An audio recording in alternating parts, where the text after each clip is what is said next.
And we do record our meetings and post them on our website. So if you miss or need to go back, you can find them there. Well, let me go share my screen. It's not an option. Oh, there it is, screen. So I'm just going to share my screen so that you can see the agenda and how to access materials for tonight. So if you go to the Spenard Community Council's homepage and just scroll down, you made it here to the Zoom, and then we have just a few quick links to go to our agenda, our meeting minutes, different handouts for the meetings, and draft resolutions that we're going to be considering. So I have those already opened up, and our agenda for tonight will follow kind of our usual with updates, a few topics of discussion. We are going to have folks present about a plan for the Barrett Inn. We have a couple resolutions to consider, one about capital improvements for the 2022 bond, a request to the Ombudsman about Northwood property, and noise control resolution due to transportation vehicle related noise. And then we also have included just a brief treasurer's report, so you can see what any expenses or incomes we've had over the last month. We also have our meeting minutes posted from our December meeting. Those are also on our website, and they're 5 pages long. They're really good and extensive, and Meg covers those. So that's just the quick overview. And I will, before jumping into the next steps, just entertain a motion to approve our consent agenda, which is our minutes and our agenda for tonight. Do I have a motion? This is Peggy, move to approve. Thanks, Peggy. Do I have a second?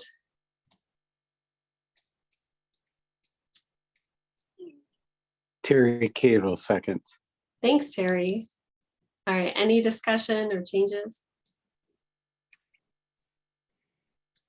Okay, we'll go for it. So thank you, everybody. I'm gonna unshare my screen so that I can see all of your faces. But I will just point to the chat box. Meg put a link into the chat box, and that's just a sign-in sheet. So if you can please sign in, that helps us track attendance. And I will just briefly introduce our executive board. You can wave when I see and identify who you are. So we've got Irene Person-Gamble serves as our vice president. We've got Meg Milkey, who serves as our secretary. Julie Leonard and Peggy Oth serve as our auditors. And I'm not, okay, Arena is here. Arena Filipenko is our treasurer. And I'm not seeing Tani, but Tani Sakareccia also serves as, oh, there she is. Hey, serves as an auditor. So we're all here. Great to see you all. And I do want to invite folks who are interested in joining our executive board meeting to attend our upcoming executive board meeting. And we're doing that because our elections are in February. If I look happy, it's because I am. It'll be my last meeting serving as president. I'll term out after 2 years. So if you're interested in serving on the executive board, just attending our executive board meeting is a way to just see and learn about what we do and how it goes. But I need to open it up for nominations today because we will create a ballot so that we can vote next month. And we can also have nominations happen at next month's meeting. But I wanted to open it up and see if anybody is interested in serving, or if you want to nominate somebody to serve, you can do that by unmuting yourself or putting it into the chat box so that we can just make sure we're prepared ahead of time. I've attended a few other community council meetings on Zoom where they've had these votes, and it's been like literally an hour discussion about how to vote and how to make it all happen. So we did it last year by Google Forms, and we're going to do it again and try to make it streamlined. So that's why we are opening the floor for nominations. So is anybody interested in serving in any of these roles? We have president, vice president, treasurer, secretary, and 3 auditor positions. You can also put it in the chat if you're interested.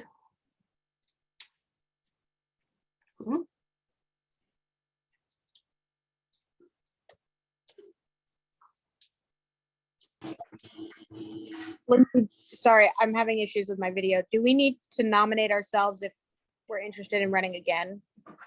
No, I don't think you have to do the public nominations unless you're not currently serving on the executive board. Okay, thanks. All right. Well, think about it. It's a lot of fun. There are often cookies or cocoa involved. So can't talk it down, but please feel free to email, ask any questions if you'd like.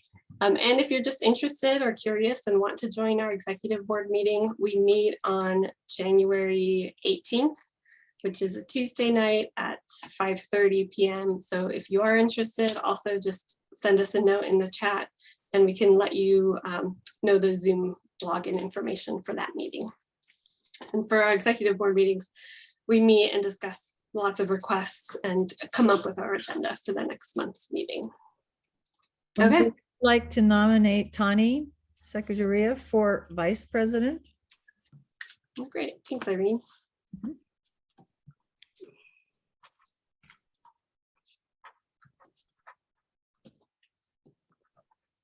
Okay. We will have the conversation in our executive board meeting with current positions and who would want to fill which role as well. So we will cover it then as well. Okay. All right, so with that, I will move us into our legislative report. Looks like we have Representative Matt Clayman joining us this evening. Thank you for joining us, Matt, and you have the floor for about 5 minutes for your update. Thank you very much. And first off, Happy New Year. A little cold this time, but just great to be celebrating the new year and the light coming back and all that goes with it. I just want to touch base on a few things in terms of the upcoming legislative session and some of the issues going on in terms of our elections and whatnot coming up, and then happy to take questions. First, of course, I think the budget, I think, is going to be the biggest issue. And I think really the core issues that are going to continue to be the debate, and I think it's going to be the discussion going on into the future, is really the question about, do we want to bring on new taxes so that we can continue to pay large dividends, or do we want to not have new taxes and pay only the dividends we can afford? And I think that core debate is really what frames the budget issues going forward, is taxes versus dividends.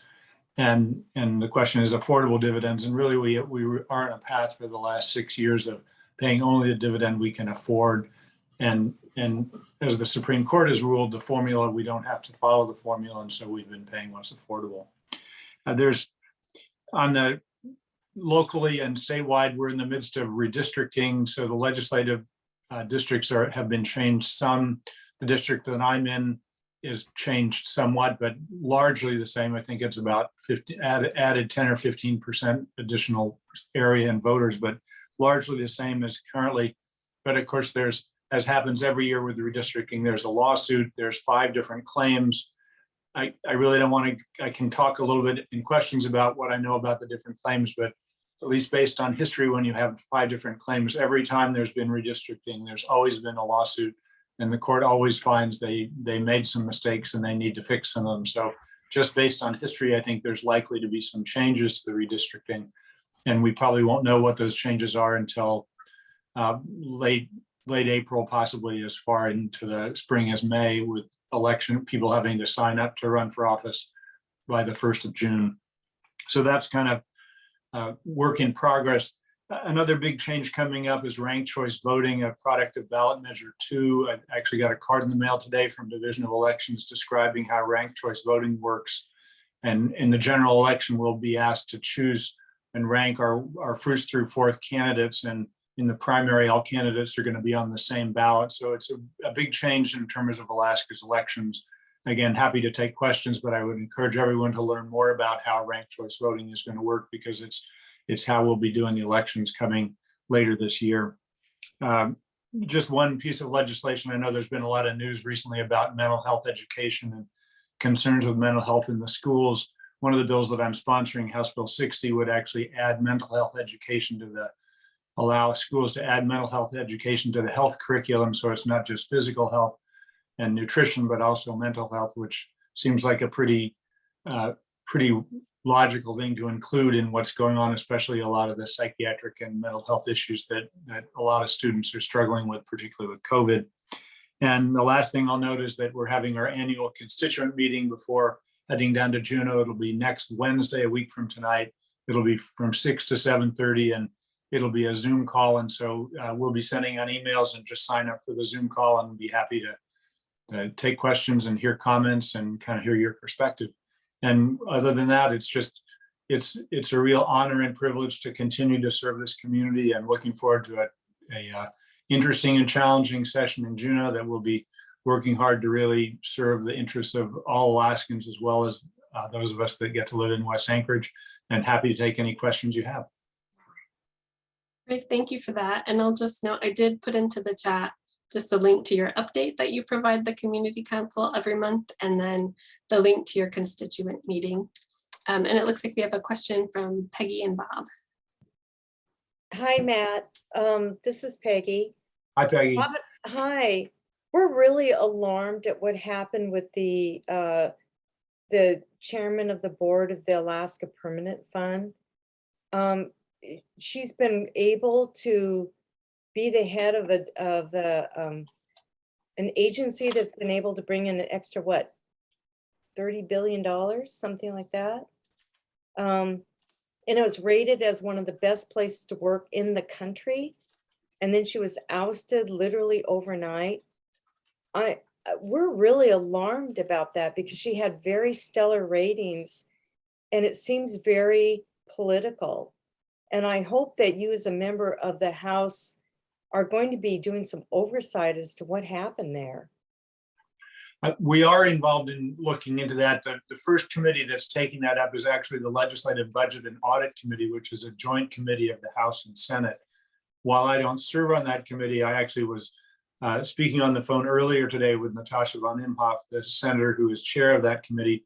They're having a hearing that's very focused on the firing of Angela Rodell. That hearing is actually the day before session actually starts. So the first step in the legislature looking into that and trying to find out the real reasons is Monday, the 17th of January. And I'll be following that hearing. And I broadly agree with everything you've said. I think that the strength of both the permanent fund for decades has been that it really is independent of political influence. And it has all the appearance that because Ms. Rodell was willing to talk about the importance of growing the fund and investing in the fund and protecting the fund itself and protecting the earnings reserve in the long term and not overdrawing the earnings reserve. I think there was a lot of political pressure that came to bear. Again, I don't know all the details, but I'm very concerned because I think the impartiality of the permanent fund management has been one of its greatest strengths.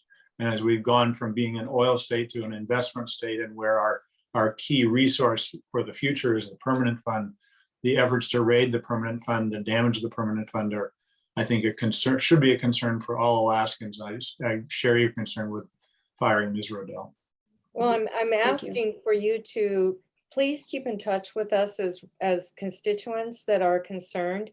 And if you can send out bulletins or whatever to as you find out things, because we're trying to follow as much as we can, but until they start having hearings and everything, there's really nothing much that the public can do. But if you can kind of guide us as to what we can do as constituents, we'd really appreciate that. Okay, we'll keep you posted. I know that Thank there you. had been some records requests and there was initially some resistance, and I'm not sure what's happened. I know Budget and Audit has made a specific request for records that relate to the decision, and I'm not sure what they've received so far. All right, thank you, Matt. Great. All right, we Absolutely. have one time for one more question, so I'll go to Amber, George, and Roy.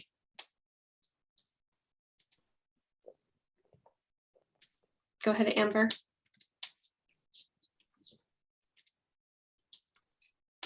There we go. Hey, Lindsay, Grandpa has a question. Roy, Grandpa Roy, here he is. Okay, well, you know, I heard just now the excuse that, well, because the Supreme Court says it's better for well, the Supreme Court says that you can go ahead and do what you want on how much the permanent fund is every year.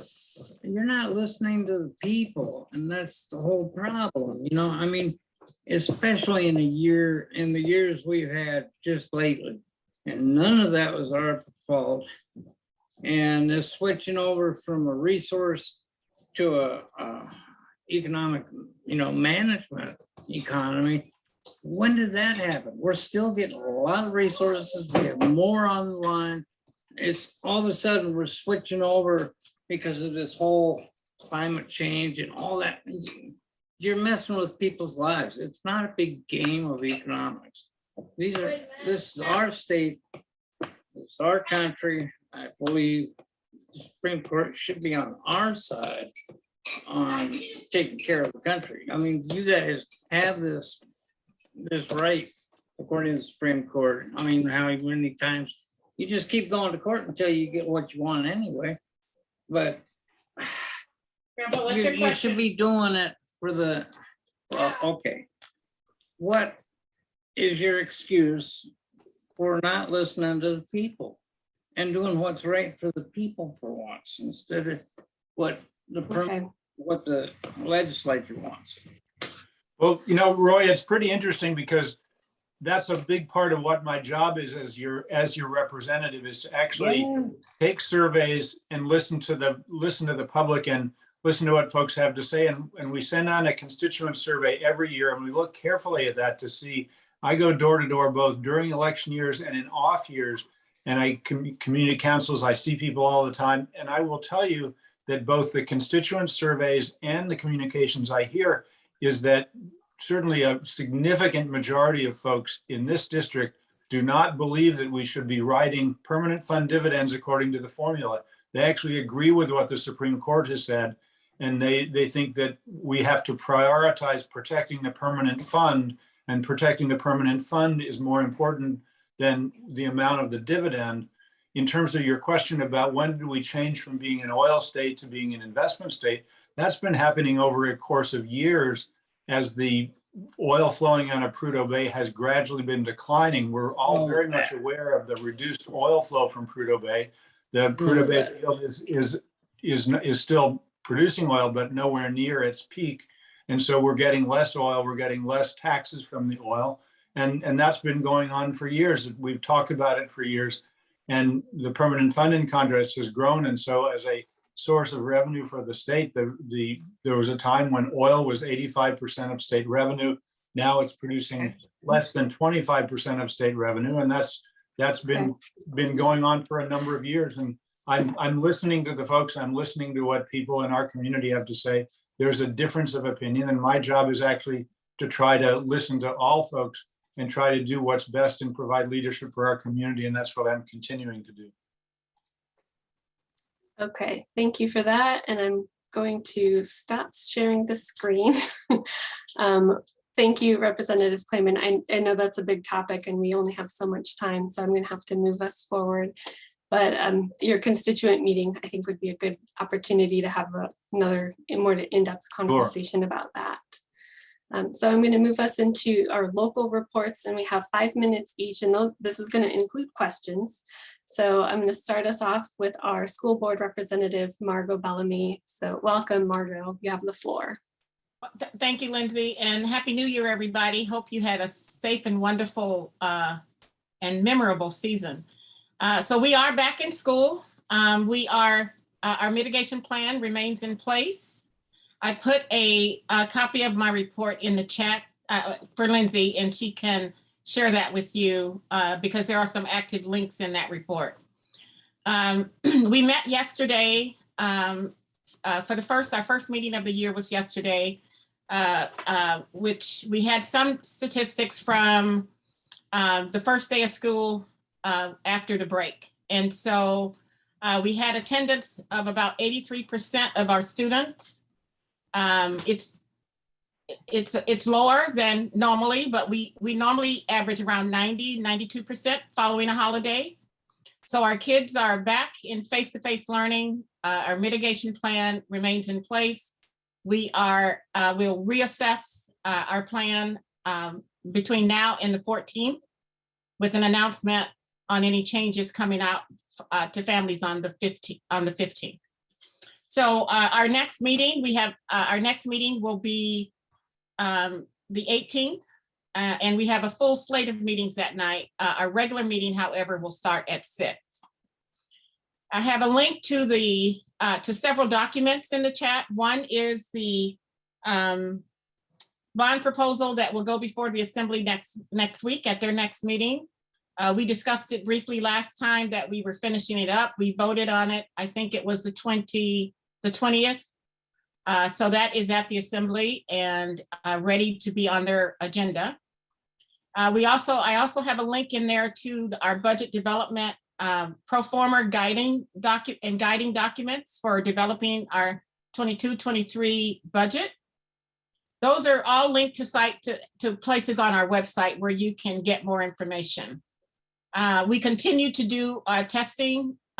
We continue to provide families, students, and staff with testing. We are having some challenges with staffing our schools even more than before our break. So we are mitigating that situation by anyone in our ed center, the education center with a teaching certificate. We are asking them to help with subbing in our buildings. And it's different in our elementary schools than it is in our middle and high schools. In the middle and high schools, we're able to get teachers to cover each other because they get a conference period.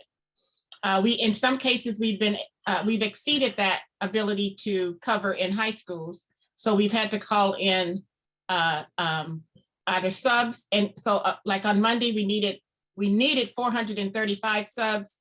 We had 338. So we had to improvise on how we are covering students. But our students are safe, learning continues. And the superintendent is keeping a real close eye on on what's happening with our staff. And so other than that, there are some more links in that document to our COVID dashboard. It remains active.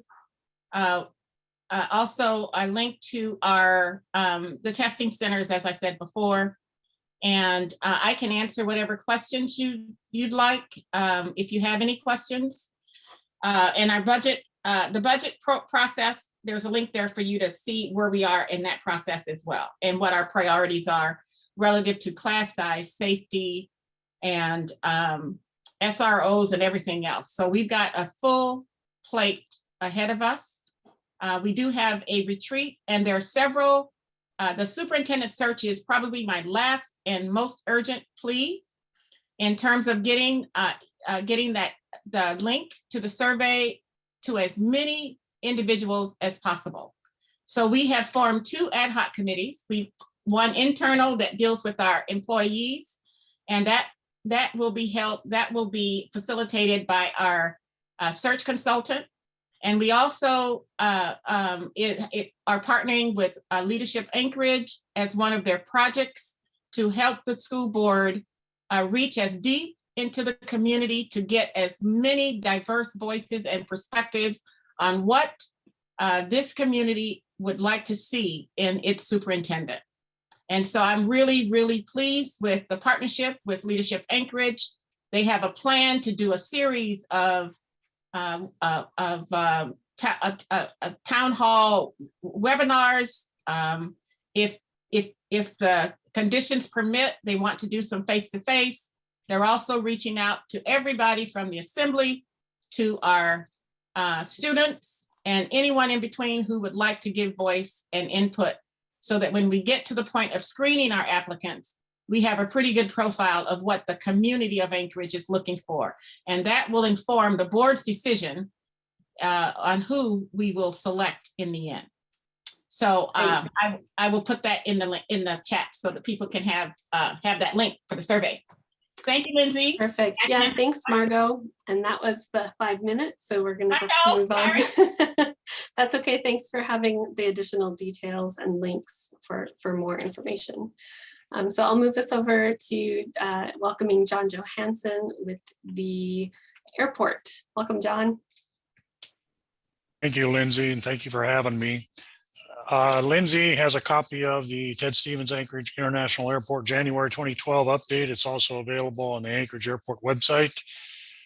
I'll be fairly quick going through this. Regarding safe traveling at the airport, we continue to do what we can to clean surfaces and provide a clean, safe environment for travelers. Vaccines are available to anyone that comes into the airport, whether traveling or not, and the vaccinations are provided by DHSS through Capstone Clinic, and the vaccination site is to the left of the B concourse ticketing area. When you're facing it, it's where the old Grizzly Pizza used to be. Regarding COVID-19 testing, we don't have any on the land side. It's only on the secure side for ticketed travelers and airport employees. And that is available 24 hours. And they're also, well, they were until they ran out, but they're hoping to get more home test kits. So if you're traveling through there, you can stop at their testing area and get a home test kit to take with you. And that area is located just before, if you're heading down towards C Concourse, just before you get to Starbucks on your left. They have a table set up there to get testing done. We are reaching out to the community, item 3 on this list, to get input on any recommended changes to our community outreach plan. This used to be the Anchorage Airport communication plan, but DOT has another communication plan, so we changed the name to Community Outreach Plan. This was developed during our last airport master plan about 5 years ago.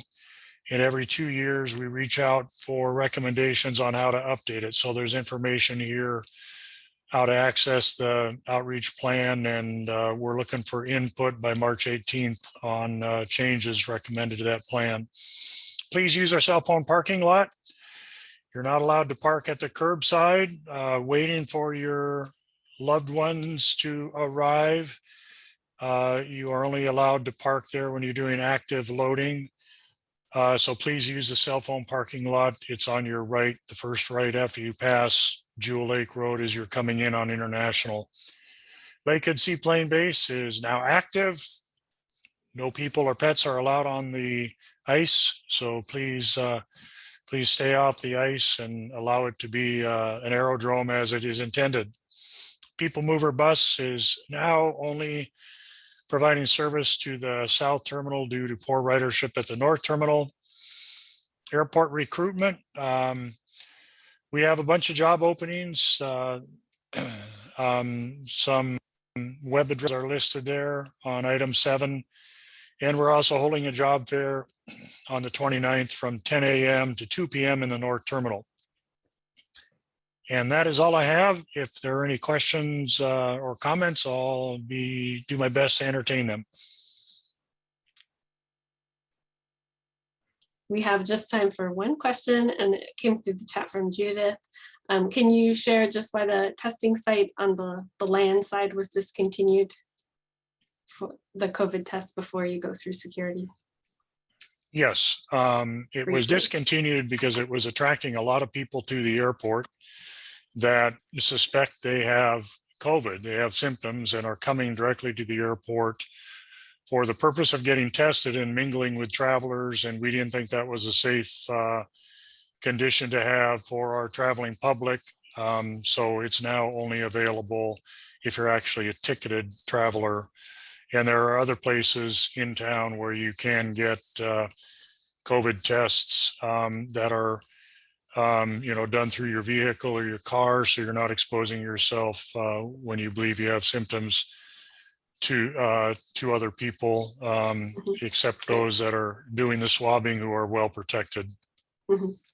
Great, thank you. Well, thanks, John. And the sheet I shared is is on our website as well. So you can follow up and get a hold of John from there as well.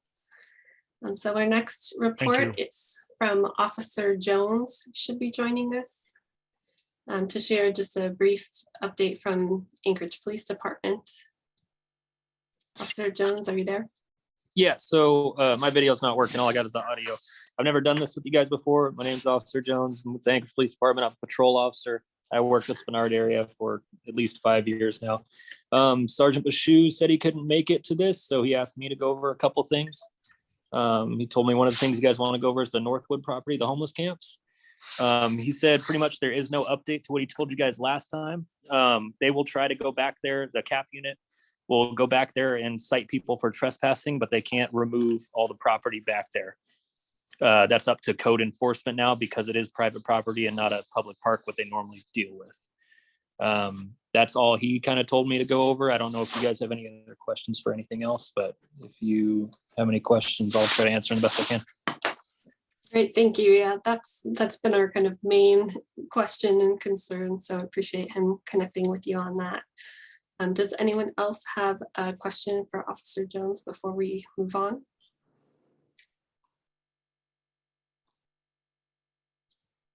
Okay, I'm not seeing any or anyone in the chat, so appreciate your time. I know you're on patrol right now, so thank you for doing that.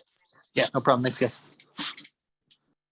All right, so switching gears, we will go to our update from the Assembly. We have Cameron and Austin both joining us tonight. Thank you for being here. So we'll turn it over to you two for your updates.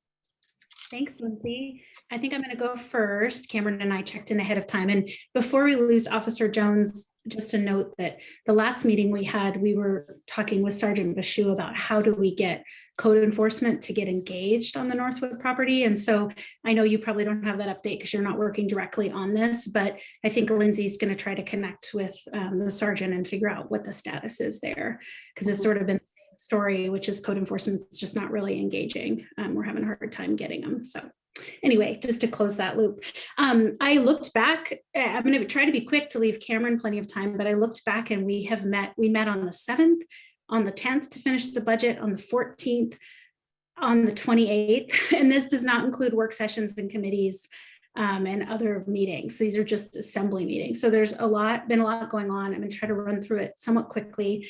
There's a special agenda item for the bond. So maybe I'll hold off on that in detail, but just mention that Cameron and I have been working with Lindsay to make sure that we get some priority projects for West Anchorage added onto the bond. Not only are those projects good for the community, they encourage construction in our community and support jobs. So we're really excited to add a few things. The bond proposed by the mayor is quite a bit lower this year than it usually is. So we're going to add hopefully a couple things on for West Anchorage. Reapportionment. So just like the state, I think Matt Clayman mentioned this earlier, but we have a process where we go through and evaluate our districts. And because we are adding a 12th member to have 2 members representing downtown, right now there's just 1 that represents downtown, all of the boundaries need to shift a little bit because many of us will be taking fewer constituents, those of us who already have 2, right? Our district has to get smaller so that downtown gets bigger. So there's a committee of a few of us, Pete Peterson, Chris Constant, me, and Crystal Kennedy, that have been working on reapportionment. We're just getting rolling now. We had some draft maps made entirely by our contractor, not by, I wasn't involved in that process at all. They just produced a bunch of possible maps, given sort of the math and the fact that downtown has to grow and other areas have to lose some area. And it depends on the census, right? Some areas have grown more or lost. I think we've lost a little population in West Anchorage. Those are out for public review. So there you could find on the Muni's website, if you go to Muni and then Assembly, you can find the sample maps. We welcome any feedback. The public's welcome at our committee meetings. And we also have a process for members of the public to submit their own maps. I think the deadline for that is January 21st. And then we're going to have a couple town halls. I believe those will be the 23rd and 24th. The schedule just got shifted a little bit, but they would be on the Assembly website. So that's something just to keep in mind. I think the schedule we're shooting for is in March, I think, to make a final decision at the assembly of what map we should all pick. And obviously there'll be chances at the assembly meeting for public testimony. We ended the mask mandate, which I'm sure you all know by now. That was linked specifically to hospital challenges. And as those hospital crisis of care sort of went out of crisis of care, we no longer had the emergency ordinance, the language there no longer applied. So that ended. A lot of people have been writing in saying, you know, especially with Omicron, we're worried about masks. Should we have a mandate again? The answer is, I think we have a body that will only probably have the 9 votes out of 11 to have a mask mandate if hospitals start really feeling it. So that's my opinion. You can ask other members, and Cameron might want to talk more about COVID specifically. We passed the budget. The mayor had proposed removing, essentially gutting the mental health first response team that we had just built last year. He wanted to half the money and move it over to the police department. But experts like Jason Lassard, I see he's here, provided testimony. That's not what works for that population. Having officers show up, people don't want to call because they think they're going to get in trouble, right? So then we don't actually solve the problem. So we restored that program. We added a bunch of the alcohol tax programs back that the mayor had cut, domestic violence support, early childhood education, things like that. And that was, you know, 8 out of 3 or 9 out of 3, depending on which item of assembly members supported adding all of those back. I see that Mr. Weddleton is actually here. If people have questions, I thought he was, about the mass care exit strategy. Cameron and I and others have asked for more regular updates. We learned about the Barrett right around the time you learned about the Barrett. Of course, we know that many of these hotels and sites have been in consideration, and I absolutely support the big picture of getting people, you know, off of the street and into housing, and to whether it's permanent supportive housing or workforce housing, like the Barrett property, or for other, you know, the Saque is for a different type of population. But I know that that's moving forward, and hope that that will be a real benefit for our community. And then the last thing I'll just mention is that we passed $9 million, I think a couple meetings ago, for additional rental assistance as well. So with that, I'll turn it to Cameron, and hope I didn't take too much time, Cameron. Thanks, Austin. Just a couple of quick updates. I wanted to share this real quick, this slide in terms of the Anchorage Trends. What we're seeing right now is the cases are coming back up, 79 cases per day per 1,000 people on January 4th, compared to December 7th, where there was 30.2 cases per day. The testing availability positivity rate is 16%, highest for the entire pandemic. So we're seeing things begin to change pretty quickly in our town. Hospitalizations, as Austin referred to, are flat at this point, but we're watching that very, very closely. And vaccinations are still slowly increasing. So first dose, we're at 68.5, fully vaccinated, we're at 62.2, and boosted, we're at 24.1. And so just sort of a general heads up that looking at national trends, we're likely going to see a lot more folks getting sick over the next few weeks and months, and that's going to affect our schools, our health facilities, our businesses, childcare, all those things are going to start to be affected. It's just important that we're aware of that. The second thing, I just want to give a quick update. I know there's been several questions around the body cameras. That work is still moving forward. We had a public safety meeting today, and there was a meeting that's going to be planned later this month, and I'll get that date out to you as soon as it's set, for the Public Safety Committee and the Public Safety Commission to come together and review that policy one more time to see if we can get it to a finalized point and start to actually order the cameras and get the systems in place and get them out on the street as soon as we can. I think that's probably over our 5 minutes, so I'll stop there. Looks like we have several hands up. And I think both Austin and I are open for questions. Thanks. Yeah, thank you both for that. And I will say we are going to talk more about the Barrett and the Northwood property later, but we'll have time for 2 questions. We've got Peggy and Bob and then Tawny. Yeah, thank you, Lindsay. I just want to make sure that our assembly members hang on after the Barrett in because of the resolution that we have going, because I want them to hear the current position of the community council. I think it's important for them to hear what we're going through right now, because we haven't been able to do anything about Northwood for several months now. So thank you. Great, thank you. And go ahead, Tawny. Yeah, hopefully, can you guys hear me? I'm on new Yes. headphones. Okay, so I guess this question is for either of you. I was at an assembly meeting, it was like 3 weeks ago before the holidays, and there was a bill introduced or something introduced about dealing with all of the late on the table items that the mayor's office keeps doing at each meeting. And one, I was hoping for an update, and two, I just wanted to express the thanks to whoever put that forward, because it feels really frustrating as a community member to show up to a meeting, having prepared, read the documents, the agenda, and then suddenly scramble to try to figure out, oh, now there are 20 or 30 other things. And then you were going over all the meetings that are happening. Those are extra meetings that keep having to be scheduled for, it's been months of this. And it feels really frustrating to be like, oh, I showed up today, but the item I wanted to testify on isn't going to be done now because of X, Y, and Z. And now I have to come back to a special meeting. So one, I wanted to thank you for showing up, because I've not seen anything like this before. And two, hoping for an update on that. Thanks. I think Cameron can probably give the better update, and he can speak to the solution because he's working on that. But I just wanted to say thanks for that comment.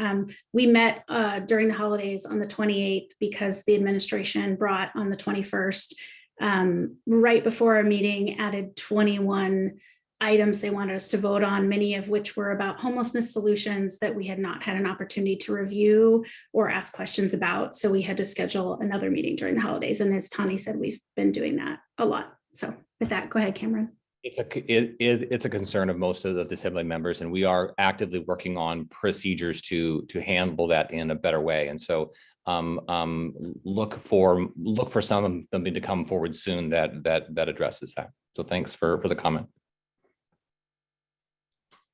Great, thank you.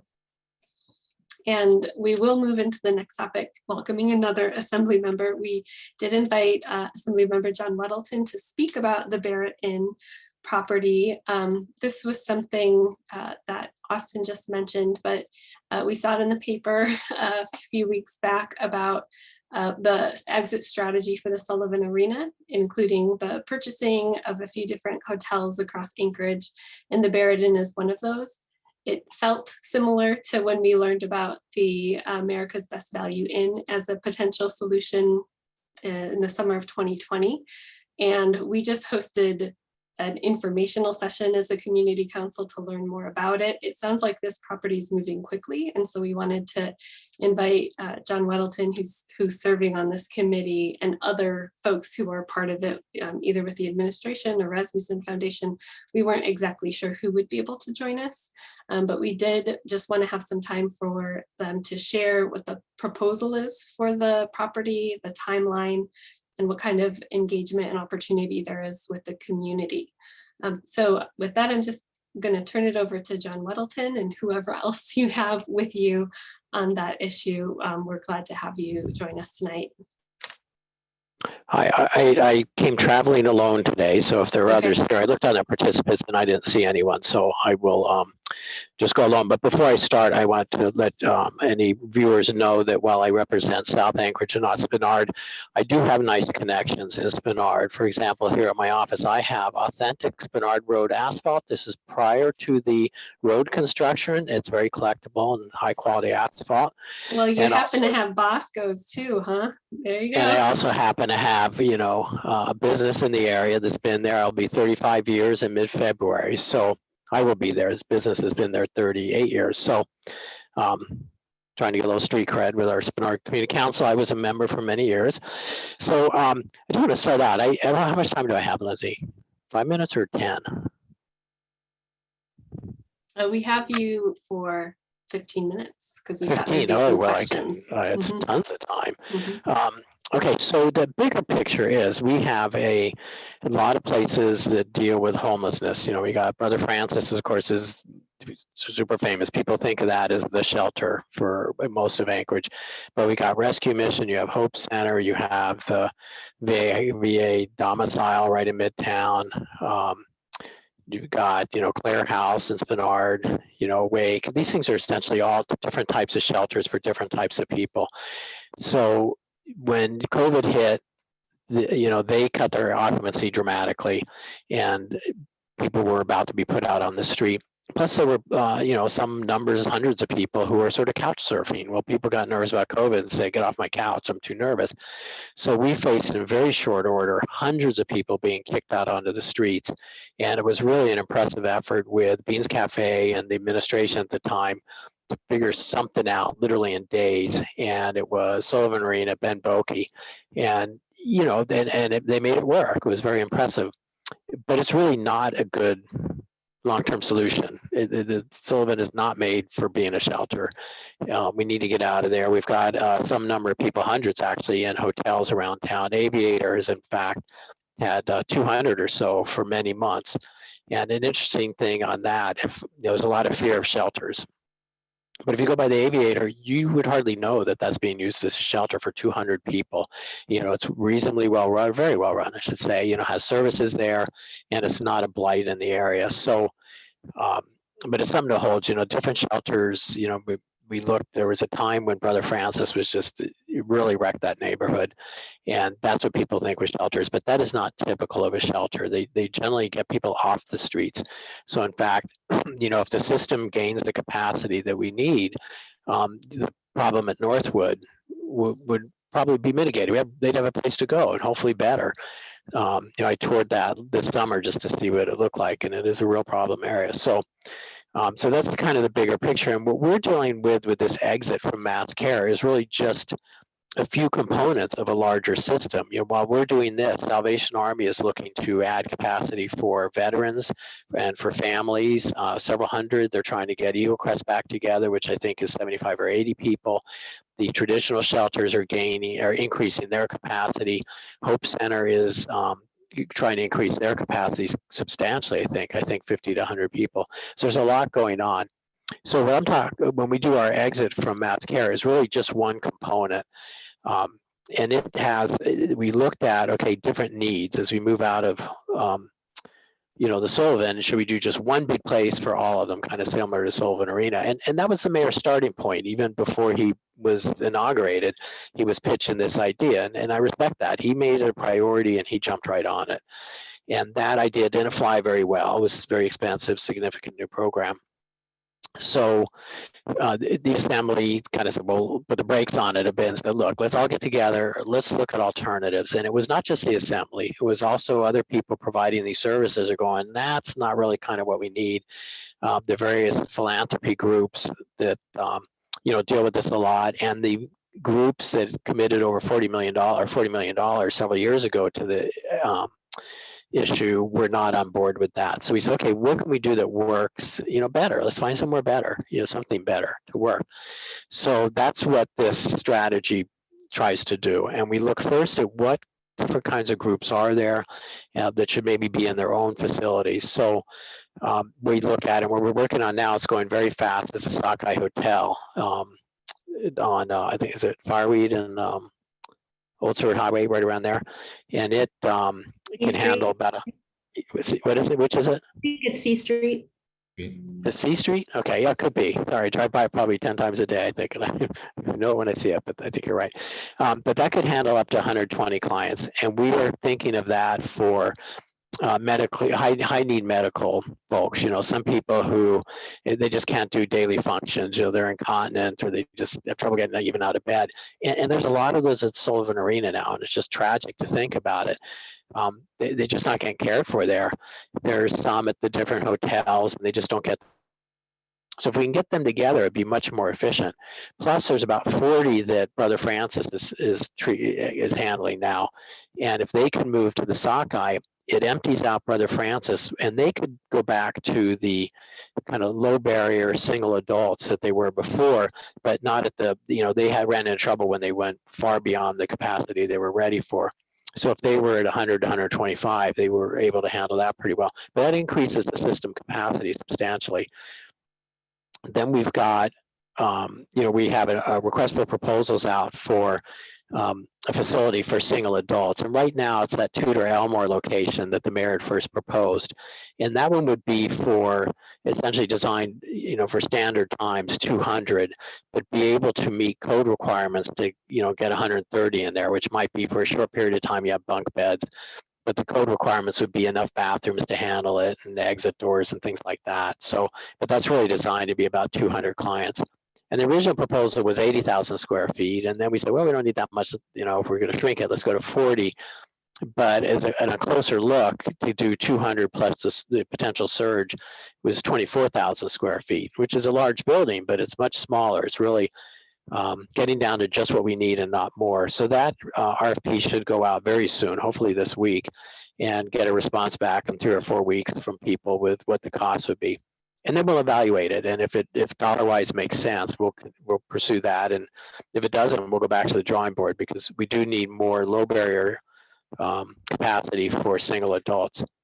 Then there's the Salvation Army on 48th and Old Seward, near 48th and Old Seward Highway, that had about 68 women for residential alcohol treatment.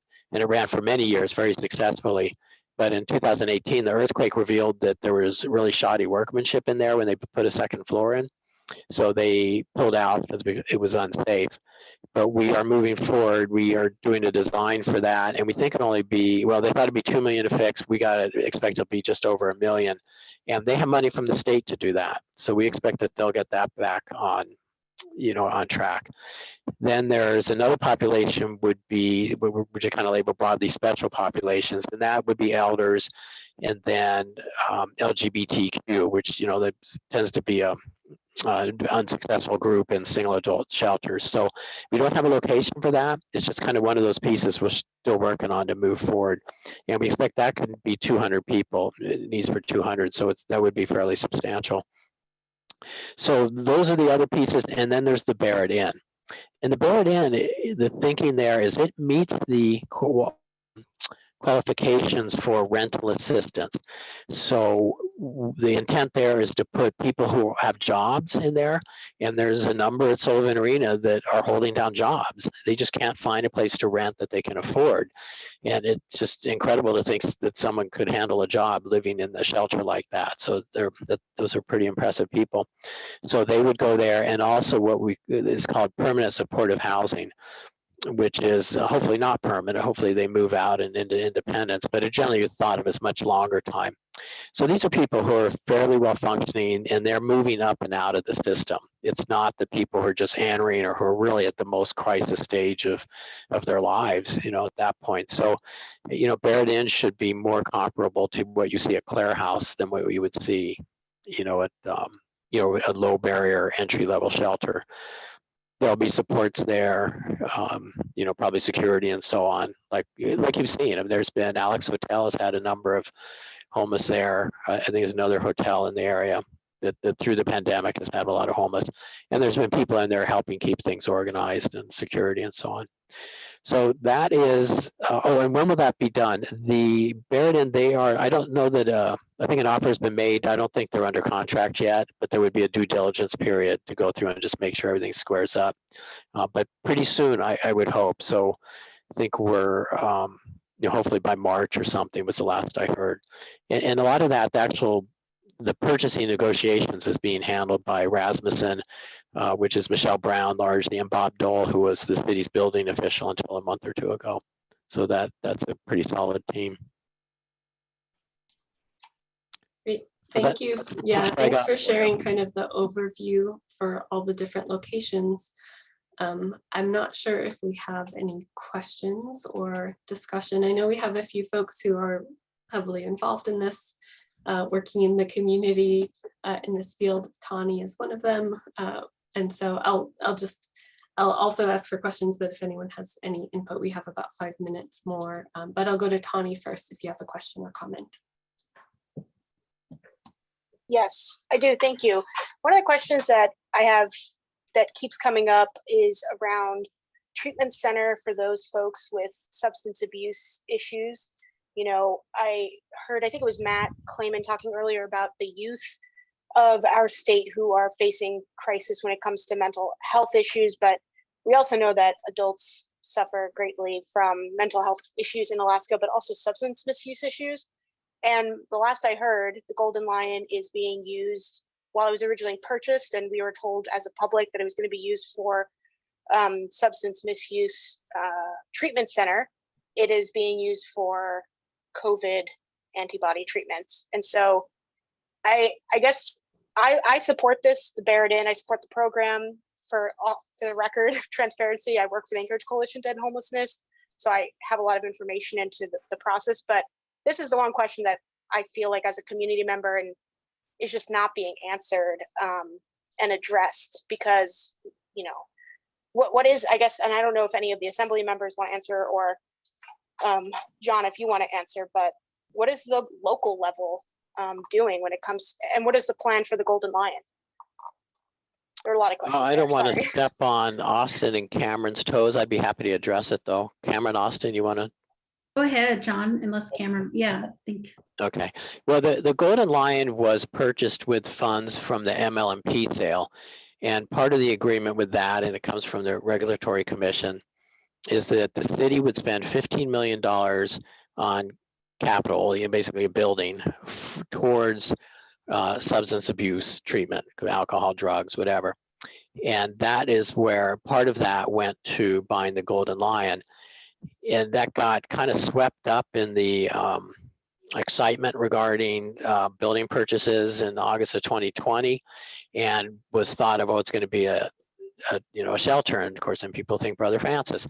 Whereas, you know, treatment centers are simply not that way, particularly residential treatment centers are very quiet places. People stay indoors. So, but I think the current mayor had made commitments during the campaign that he would not use it and he would sell it. So that is what he's doing now. And I think he might have a purchaser lined up. I've heard those things are fairly fluid, but my understanding is there is someone interested in buying it. So in the meantime, it is a convenient place because we own it to be doing, I think, the monoclonal antibody and some testing and so on. I'm not sure they're doing testing because I've heard a lot about testing from people recently. I haven't heard that was one of the locations, but that, apparently will not be, he's going to sell it. So we'll do something different. But, what we're doing with this exit from mass care is not a full system. I mean, we are tragically short on mental health help in the state and the city, and we witness that. That's a lot of the cause of the problems here. And then drug addiction, it's the same thing. We don't have the capacity. So it's something that we need to work on as well. There's just, and I think a lot of the alcohol tax should be directed towards not only direct treatment, but the root causes, what gets people into trouble where they end up in that state of life. So there's no solution to this exit from mass care, but it's definitely, that's on our list and something to be worked on. Great, thank you. Looks like we have another question from Sarah. Go ahead, Sarah. Yeah, thanks. Apologies if this is in various paperwork that's gone by and I've missed it, but what is the staffing plan for these facilities? I mean, do they stay as hotels that are just owned by the municipality and we're basically paying for rooms? Or are they facilities strictly for people in need? Like, what's the staffing method? Yeah, that's really important, and it would be different for each facility. And actually who owns them is actually a little bit in a state of flux. We're trying to move fast, and sometimes, and that's why, the rest of the assembly and you learned about the Bear It In with very little notice is things happen fast. But we can't wait. We need to get out of the Sullivan arena. But and that at this point is the plan, is that it will be owned by the nonprofit that just bought the old Beans Cafe that's next to Brother Francis. So that nonprofit would own it. With the Bear It In, that intent there is to use readily available rental subsidies to pay for people to be there. And some of those programs, they'll have to pay part of their income if they have enough. There's this fairly complicated system. But there would be money needed for, you know, security, for a manager and things like that. So hopefully the rent would cover that cost. Ultimately, there will be some operating costs from that the city will have to pay, which is a new experience for us. We have not historically been active in certainly running shelters until COVID hit. But for the Barrett Inn, that it would be that rental assistance as the anticipated source of funds. Lindsay, do you mind if I add a little bit just about the facilitate process? Okay, just as background, because it might seem odd that some of us on the assembly are less in the loop than others, but that was sort of by design. And the reason is that just like so many of us will work on an ordinance that we're bringing forward, and the Open Meetings Act restricts us from talking amongst ourselves beyond 3 members. And so the idea with this facilitated group, and it's John Weddleton, Chris Constant, and was Meg, although now Meg, I don't know, is she still participating, right? John? No. She is, when she is needed as a subject matter expert, as director of the coalition. Okay, got it. And so the reason this was intentionally kept small, you know, the mayor was really resistant. It was Meg Zalatel's idea to do this facilitated group because we just seemed to be at you know, coming to a head and not agreeing. And, you know, we for years have wanted to do a plan like this with scattered sites across the city. You know, Mayor Berkowitz had that plan that everyone, you know, a lot of people got riled up about, which I can understand because we heard about it, you know, last minute. And I think the communication was tough in 2020. And then I carried on with the same plan. We put out a plan in last May that included using the Alaska Club as one of the buildings. But the same idea has been happening for years. But really, we had to get the mayor on board because he was really focused on this really big site over at Tudor and Elmore and really nothing else. And so credit to John and Chris, who, you know, went into these meetings and very few people there, so people could open up and just really talk about their concerns and challenges and collaborate. And then they report out. And so the rest of us on the assembly have really tried to give them the space to solve some of those problems and really work together. But it means that we're not always as in the loop as sometimes our constituents would want us to be. So anyway, it's challenging, but I think it's working well, and it's gotten the mayor to come over to understanding that, you know, sites across the city are really the way to go. So thanks, John. And Sure. And these guys, I mean, they meet like a whole Saturday once a month or something, and even more. It's a lot. So About every week, you know, and I would say just broadly, to broaden the topic even more, you know, this is an example of a very complicated process of huge importance for the city, and the mayor and the assembly can work together. You know, we're sitting down, working with this team, making things happen, and this will put Anchorage in a better place than we've ever been regarding homeless. And it is very cooperative with the administration and the assembly. So, you know, we hear constantly about all the little fights and so on and the firestorms, but there's also really good things happening where we're working together. Mm-hmm. Great, well, thank you, and thank you for this explanation. Like Austin said, I know that our assembly members are trying to learn more from the facilitated process as it moves forward, and we'll invite you back, especially if this is an effort that could start moving forward and launch in March. Come February, maybe we'll have the contracted company, you know, come and share more about what their proposal is and what their plan is, and all of that moving forward, since this is a long-term issue and a big project. So thank you. You know how to Appreciate find it. me. Yeah, we'll just go to Bosco's. Meet at Bosco's. All right. Okay, thank you. And we have a few more topics we wanted to cover tonight and have a conversation and some votes on. 2 of them we wanted to make sure we did tonight, and the third one we might bump to next month if we run out of time, which we might, probably will. But our first topic is timely. We wanted to talk about a proposed bond resolution and then a proposed letter to the Ombudsman. So we'll make sure to cover those tonight at least. But I will share my screen so we can take a look at this draft resolution about the 2022 bond, and we've got our assembly members to help explain this a bit. But every year, what we do as a community council is we always come up with a priority list for capital improvement projects. And those are road projects, trail projects, park projects that we rank. And we'll do that again next year. We usually do it before May. And so a lot of you probably have voted on the list. And the reason we do that is so that we can elevate projects within our community council so they can eventually be funded and supported through all these different mechanisms. And one of those is by voting on it on our ballots. You know, come April, we're going to have a ballot. We'll vote on different bond projects, and there's always a public works bond where we look at different road projects. And so what we did was we looked at some of our priority projects within our capital improvement program list. We've looked at projects that are far enough along where if we are able to get some bond funding, it would go to some tangible next steps for projects. So this draft resolution just covers why we're talking about this, why this matters, and it's a function of community councils to think about those capital improvement projects within our areas. And we wanted to elevate 3 projects that have an impact within our community council.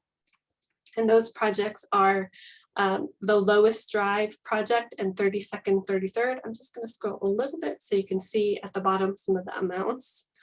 Lowest Drive and 32nd, 33rd, we've had that on the bond before to do some design work on this project. It's just a section of Lowest from Benson to 32nd Avenue and then all the way across 32nd Avenue to Minnesota. And it connects the community council. It has a few different sections of bad pavement, bad lighting. There's not sidewalks. There are some sidewalks in some of the sections, but not in all. And so if we are able to get some more funding for the bond, we would be able to move this project forward from design, utilities, right of way, and we could then move it forward closer to construction. We've been working on this project for a long time, so that one rose to the top. The Fish Creek daylighting, we've talked about that a couple meetings ago. In fact, we had Karen Button here present more about what that project would be and what it would mean. It is our #1 priority within Spenard for capital improvements. And it would be looking at how we daylight Fish Creek. Right now it's under culverts for much of Spenard. And then we've got our beautiful trail along parks that connects us within our neighborhood. And so this project is a feasibility study to really take some kind of high level analysis to do some more technical analysis and economic impact and really kind of map out where the creek is, where it could be, so that when we have all these other opportunities and projects come forward, we're able to say, here's where the creek is and here's why we want to move this forward. And then the third project is West 32nd and East 33rd Avenue upgrade. It's actually, if you look at it, it looks like, well, hey, that's in Midtown, but they started the first phase of it, which is in Spenard. That's what they were just doing construction on this summer. It's actually 30th Avenue and North Star, and it'll connect through a multi-use path along the Alaska wastewater utility. That would then connect you to 32nd and 33rd. So it would be finishing this project. It would be bringing the whole thing together. So we're not just starting one section in construction and just ending it there. So those 3 projects, based on the different analysis within the municipalities, planning, project management and engineering, what kind of funding levels they would need for these different components of the project. This is the resolution our executive board wanted to bring forward so that we can advocate to Cameron and to Austin to try to move this forward so we could potentially see this on our ballot come April. And so I hope you've been able to see and just understand some of the difference between the 3 projects. So I just wanted to open it up and see if there's any questions or discussion. And then we do have a quick Google form that I'll put in the chat that folks can vote on when we get there. But any discussion or anything to add from our executive board? Yeah, I'll just chime in and say, if the resolution came on the screen and you immediately got excited, your pulse was racing, blood pumping, this is what we do in executive committee sessions. Is we often write these and then we do it on our own free time and come back together and discuss it. So if that was you, you should come to our next meeting and think about joining the executive committee. Great plug. I am very excited about this. These are real tangible projects that make a difference in our daily lives. You know, you probably go through some of these different intersections. You might walk your dog in this neighborhood, and this is the stuff that makes our roadway safer for everybody.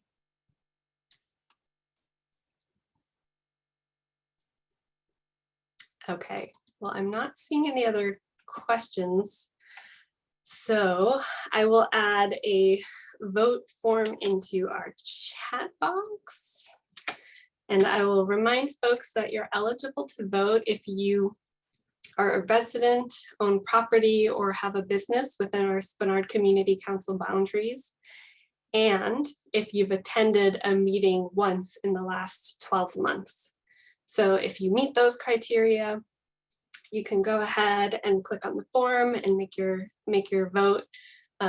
You should be able to click on it multiple times. So, you know, Peggy and Bob, there are two of you. So one of you fills it out and then the next person can fill it out. So you can all put your votes in there. If you have any questions, you can send a message to Meg or myself and we can help you through it.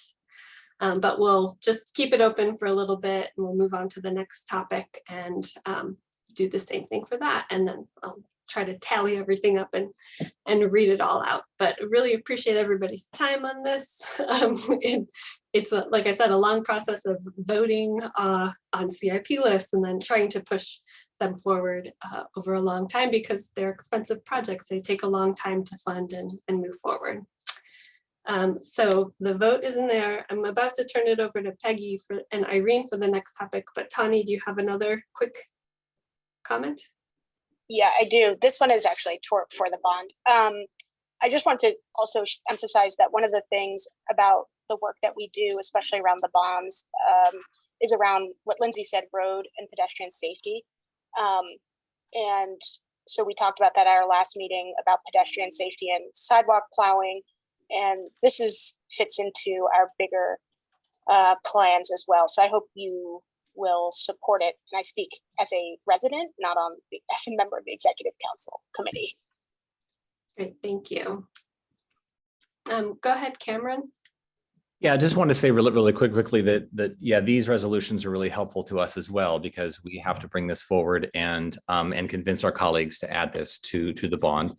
And so your resolution and your voice is important as we move these things forward. So I would really encourage folks to vote for it so we can get it on the bond and move it forward. So thanks. Thank you. Great, so please access the vote form and vote, and I'll shift gears and move us over to a request about Northwood property, and I'll turn it over to Peggy and Irene. So which of us is going to speak, Irene? Or do you want me to? Who's speaking? Do we have a copy of the letter where it could be shown? Yeah, I'll share my screen as well. But please go ahead. I think Irene is pointing at you, Peggy, to go for it. Oh, okay. Well, as the community council is well aware, this has been a grindingly slow process that we've been actively working with not only our assembly members, Austin Quinn Davidson and Cameron Perez Verdia, for 6 months or so, but also with the code enforcement, with the Anchorage Police Department, with the fire department.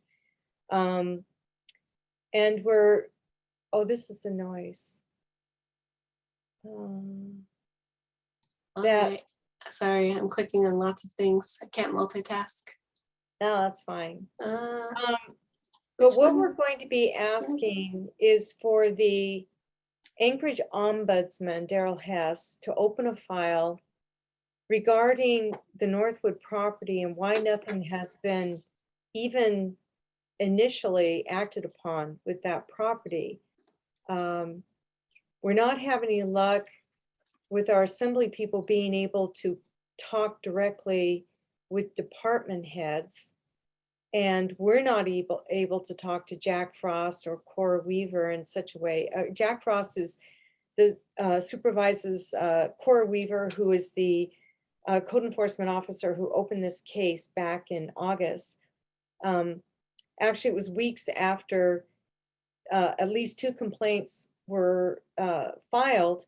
It took at least 3 weeks for her to open something, and we're trying to figure out what is happening and why nothing seems to be moving forward. Moving a very, very dangerous situation of waste, solid waste, some of it's human waste, from an area that was a previous encampment. There are some people there still, that it's a health hazard. It's right next to Fish Creek, which, as Lindsay had just said, that we are very protective of Fish Creek. We're trying everything we can to daylight it. It's a very high priority for our community council. And this property abuts right next to Fish Creek. The creek runs right next to it. So having waste next to it is not a good thing. And we need to get this moved, and it can be done in the winter months. It does not have to wait until next summer. So what we're asking is for the ombudsman to interview the various agencies and find out why they can't do anything. Does anybody have any questions?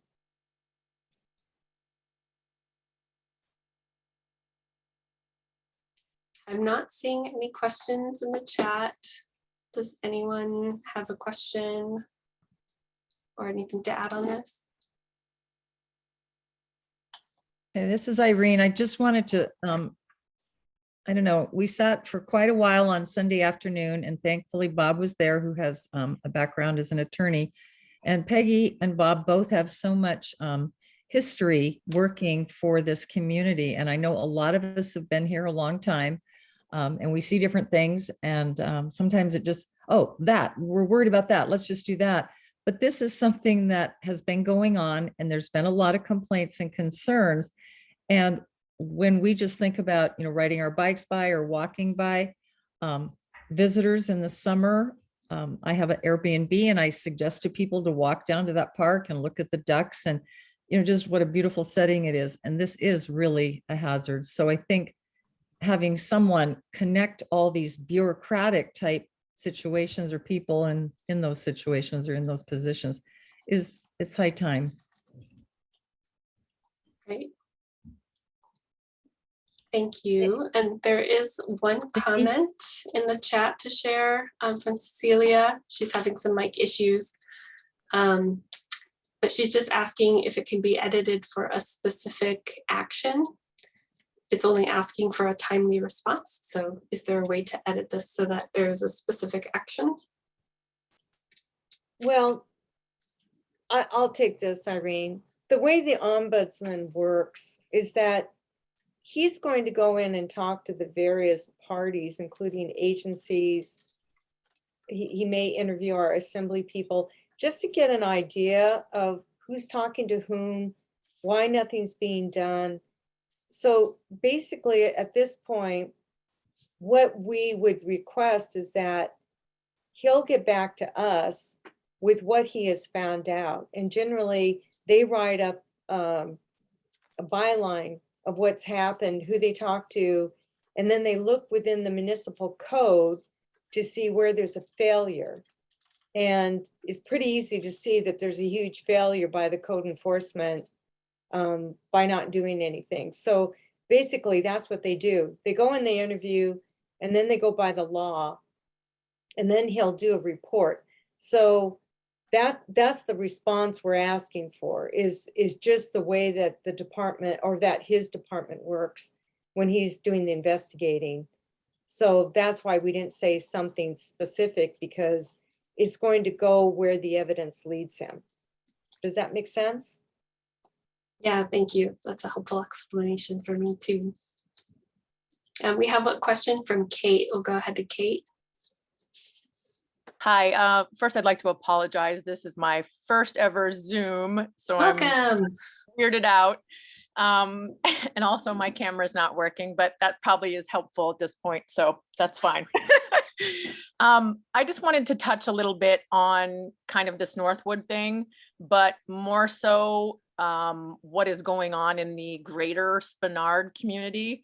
I know Lindsay is a neighbor of mine, and it has been a problem in the Wilson Park area. From my first recollection in mid to end 2017. So this is pre-COVID, pre-pandemic and all that. And it is several houses in our area. I'm gonna rattle some off right off the bat for you. There's 1305 West 44th, 1301 West 40th has been a huge one lately. 1501 West 40th, 3813 Wilson Street and 3807 Wilson Street, which are actually mirror image duplexes that butt right up to Wilson Park. And these have been going on for years, plural. Like I said, the first one, 1305 West 44th, started in, I'd say October of 2017. And that one's even got its own Facebook page for the crime and stuff that has been going on there.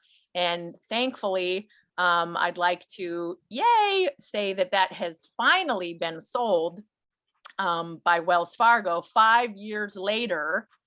But for 5 years, this place has been boarded up and has had high points, low points for crime and people breaking in and drug users and all these things. And it's right across from Willowcrest Elementary School. And Wells Fargo owned it, and they were allowed to just let it sit in a foreclosure status for just about 5 years now. And I find that unacceptable, because these places then turn into a succubus for drug users, stolen cars, criminals, squatters, and then all of the neighboring people, get their stuff stolen. They get, recently with this 1301 West 40th, they were out of water since August. So for 6 months, they were going around stealing water from the neighbors, among myriads of other things. But, and of course, then once it gets to be winter time, that, puts your hose bib in jeopardy and can cause you thousands of dollars of frozen pipes and all these other things. And I myself have spent hours and hours on the phone with the ombudsman, the mayor's office, code enforcement. I'm on a first name basis with Cora Weaver and Mike May and all kinds of people. I know Lindsay's laughing at me. She's like, oh, don't get her going on this. Well, Kate, I'm going to have to cut you off, but this is part of the reason why we are trying everything we can, like you've said, and code enforcement hasn't been doing code enforcement for a long time. If I can, Lindsay, and I know it's a limited time thing, but we tried to address this a little bit at the last meeting, and the other neighbor was cut off, and a week later, someone was shot at that house. So I feel that it is a very important issue. And this being the Spenard Community Council, crime and the stuff that affects, especially the single women and the kids and older people and things, are extremely important, because it seems to be getting brushed under the rug. And APD points fingers at code enforcement. Code enforcement points fingers at AP.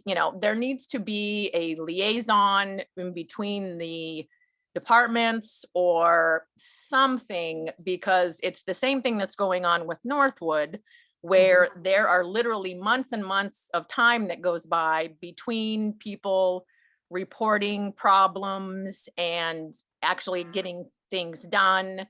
And possibly maybe, an issue with the assembly giving code enforcement more funding. I know there's only 4 people in the office over there and they are overwhelmed.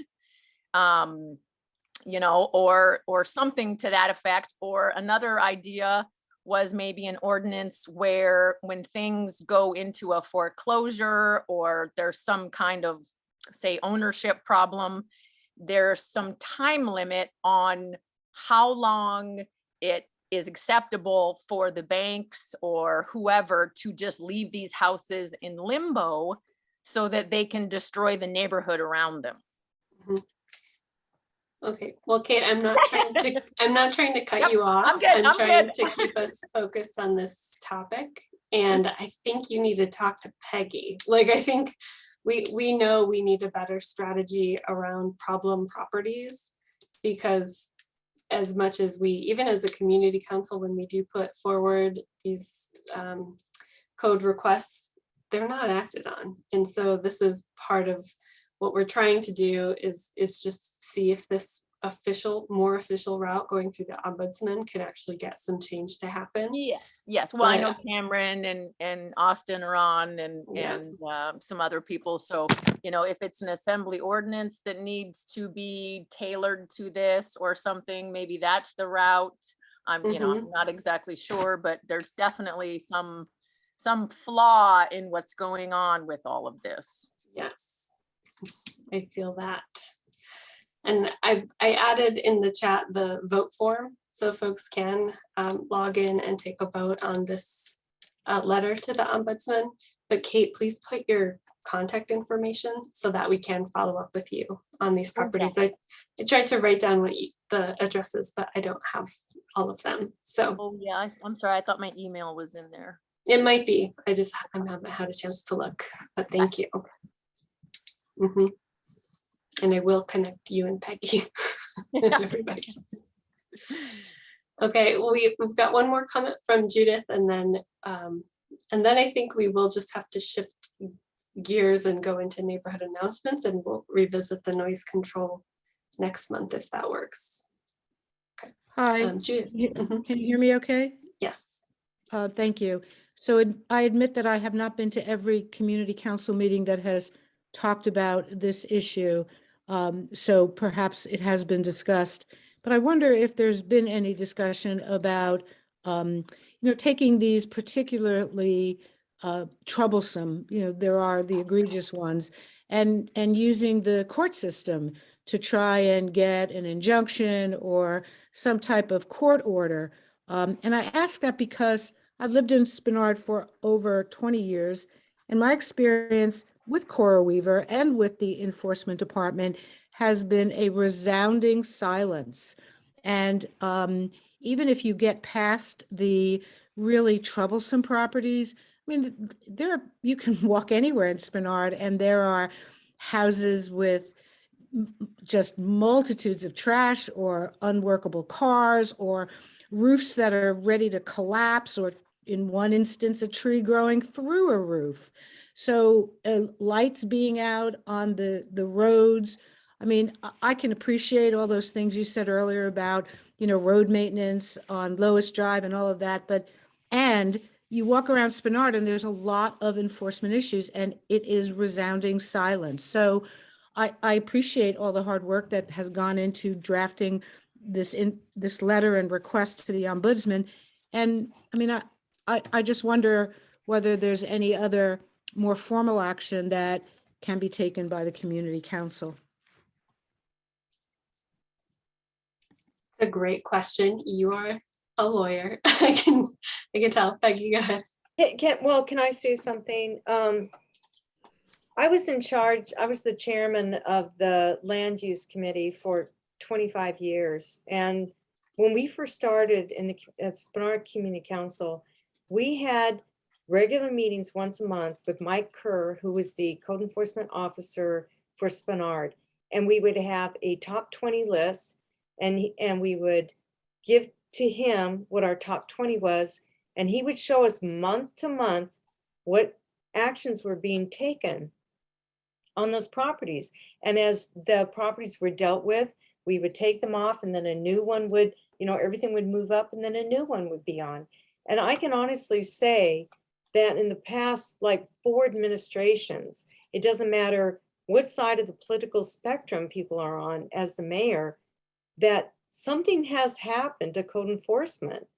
And I'd like to see what kind of reaction we get back from Daryl Hess.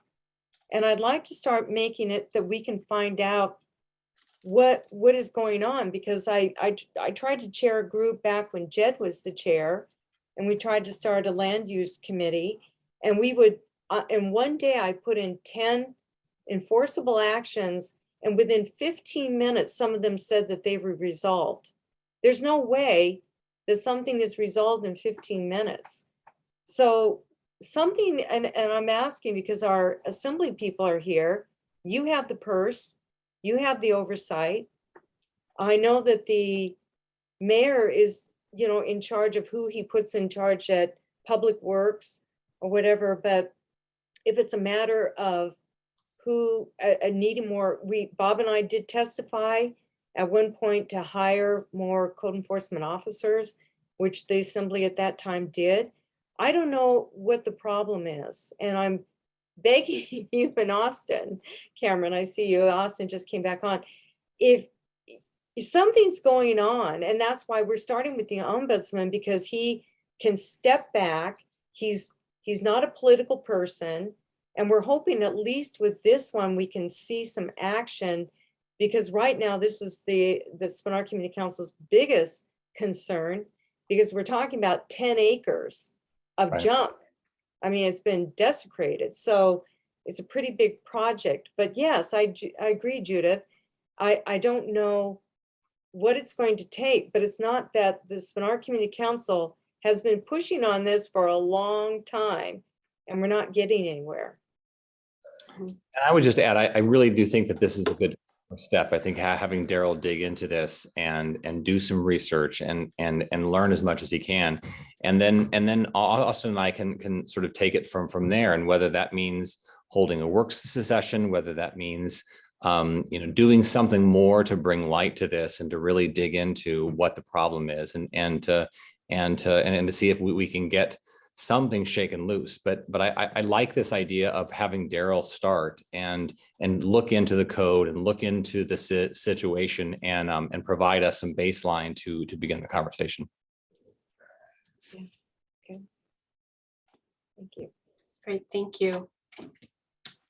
Great, and I think we'll probably circle back with Kate and others to, this is a code enforcement and problem properties, and not just this Northwood property. It's a constant challenge throughout Anchorage, and we hear it and see it all the time in Spenard. Thank you. Okay, so the chat does have the vote. Please just take the next couple minutes to fill that out. For the bond vote on that resolution, it passed 14-4. So I'll go ahead and I'll finalize that and follow up with Cameron and Austin on that. Hopefully we'll see it on our ballots come April, and we can have our community vote on those projects. And then as folks go ahead and review the vote form about the Ombudsman resolution, I'll move us into doing community announcements. So we'll open it up and have folks share out. You can share a welcome introduction for who you are if you're new to the council. If there are issues happening in your neighborhood, this is a time to share them so we can take some action and move forward on different projects and follow up from these meetings. If there are fun events, all of the things, please just keep it to a couple minutes each, and we'll just open the floor for community announcements. And if you raise your hand, put in the chat, I'll try to call out folks as I see them. So we'll go over to Bob and Peggy. Sorry, guys, it's me again. I just want to announce that Bob and I have been having a lot of contact with the Municipal Parks Department. Over the weekend, several trees fell from Northwood Park. A couple fell, one fell on our house and almost into our yard. Another took out our neighbor's roof, and another took out our neighbor's garage roof. We'd been asking for the last year and a half for Northwood Park to be cleared of dead spruce bark beetle kill. And so now they're out there in earnest, and they've cleared out a lot. And so my announcement is that I have requested for the neighborhood and for the council for some replanting of trees. They've taken out probably 75% of the trees. It's one of the few parks that actually was a woodlands forest. It actually had, you know, like miniature dogwood and things like that, the understory. And so rather than lose all that, we're asking the Parks Department. I have talked to Mike Braniff, and he said that he thinks it's a good idea. And next summer, we should be getting some replanting in Northwood Park. And because we had 2 years in that we had asked for work to be done on the viewing platforms that are rotting. I also talked to him about, please have Steve Ray look at the, because it really is rotting and it's becoming a hazard. And so hopefully next summer, these two projects can be done in conjunction. So hopefully that's some good news. Great, thank you. And I'm glad they got that tree off the house. And then next we'll go over to Irene and then Jed. Go ahead, Irene. And I had to mute you because you were chatting. Thanks. Okay, I just happened to notice in the participants in the right-hand corner for my screen, Alaska's news source. Who's that? Is the a television program person on or something? That just made me, it caught my eye because it wasn't a human person's name. Any insight on who the Alaska's news source is? Okay. No. I don't know, but anyway, they joined us and nothing there. Okay, I was just curious. Good Okay. meeting, as Thanks. usual. Thanks. Yeah, thanks, Irene. Okay, over to Jed and then Phil. Hey, thanks. I have an announcement about the Anchorage Folk Festival. I'm a volunteer with the Anchorage Folk Festival. Usually January is when we hold our big live 10-day long event at the Wendy Williamson. Unfortunately, we had to cancel it again this year. We weren't able to get to use that space. But we've been really trying to come up with other ways to share folk music in the community. And we're going to have a house concert on January the 22nd, featuring Aaron and Andrew Heist, and a band called Valley Below that features Jason Norris on the mandolin. He's a former Spenard resident.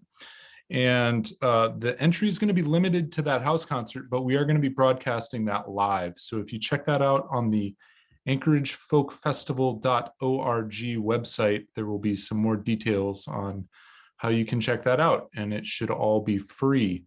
We will also be offering some folk festival workshops via Zoom throughout the day on January the 22nd. So I hope you all can check it out. It's not going to be the same as in the past, but hopefully we'll be back in 2023. Thanks. Great, thanks, Jed. And go ahead, Phil. Yeah, on Sunday from 12 to 5, they're celebrating World Hypnosis Day at the Moose Lodge. And we're looking for people to come down so we can explain hypnosis to them, what it is, and how they can use it for their New Year's resolutions. So if you have any questions about hypnosis or would like to see a demonstration, you should stop by the Moose Lodge on Sunday between 12 and 5. Thank you. I was just remembering, you also do this at the Adams Center, right? Is that what it's called? I do guided meditations at the Adams Center, which is guided hypnotic meditations on Thursdays at 7. And I've got 3 of them this month. We have a hypnosis guild in town that's got probably 20 people in it or so, and several people that do hypnosis for a living. And the Adams Center does have a lot of hypnotists in it. Yes. Cool. Thank you. Go ahead, Karen. Hey, thanks. I just really, there were a lot of folks that were on here who are elected public officials, and thank you to all of them. But I really specifically want to give a wonderful shout out to our assembly members in our district here. And then also to John, who came and explained so much about what's going on there. I just really want to thank you all so much for, just kind of riding through some hard times with grace and eloquence and compassion and mindfulness. Thanks. Thank you. Very much. Great. Any other community announcements, folks? Okay, well, we have the Ombudsman Letter has passed 17-1. So we will be reaching out to Daryl Hess and connecting with folks about other properties and challenges in the neighborhood. And again, I'm going to leave my plug. If you're interested in joining the Community Council Executive Board, please just drop a note in the chat and we'll make sure you can get the Zoom login information for our upcoming meeting on January 18th. And then the February meeting will be our last meeting as our current executive board, and my last meeting as president. I will turn into emeritus after that, which sounds great. I just get to hang out and be emeritus. So I'm very, very much looking forward to that. And our last item on the agenda is the door prize. And Irina had to step off, and so I'm gonna look over to Meg to help with the door prize. We're gonna look at the attendance sign-in sheet and do a random drawing for two $25 gift cards. You must be present to win, and you can't win a card if you've won within the last 6 months. Meg, what's it looking like?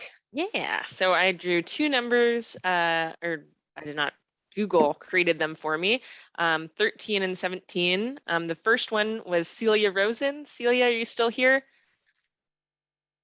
She is. I see her name. Great.